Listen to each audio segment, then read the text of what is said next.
Okay, where are my car enthusiasts?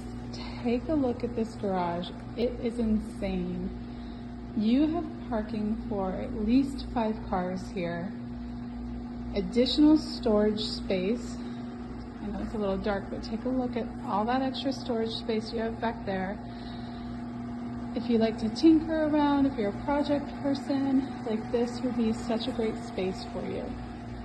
You've got a wet bar back here, refrigerator, so you don't have to go upstairs for some cold drinks.